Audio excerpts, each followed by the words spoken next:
ए भैया, ये बहुत ही शानदार और बहुत ही खतरनाक कॉमेडी गाना हम अनुज मऊआली आप लोग के पेश करतानी।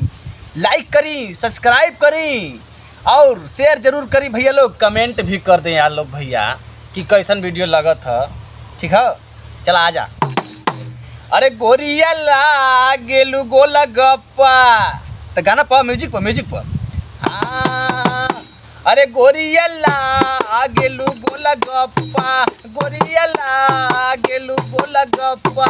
अरे मन करे मुँह में दबाई गप्पा गप्पा, गोरिया लागेलू गोला गप्पा, गोरिया लागेलू गोला गप्पा।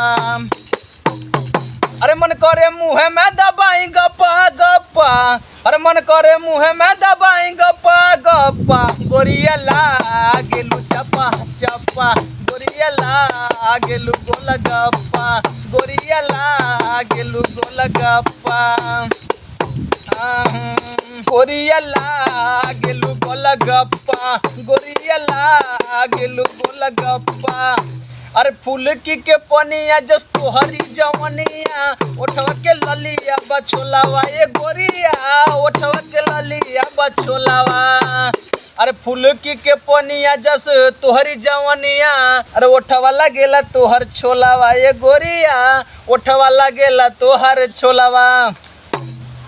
अरे फूल के पनिया जस तोहरी जवनिया, ओठवा लगेला जस छोलावा ए गोरिया, ओठवा लगेला जस छोलावा।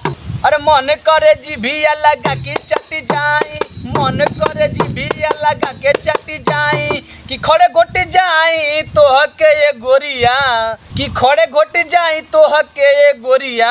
गोरिया लागेलू गोला गप्पा, गोरिया लागेलू गोला गप्पा, गोरिया लागेलू गोला गप्पा, गोरिया लागेलू गोला गप्पा।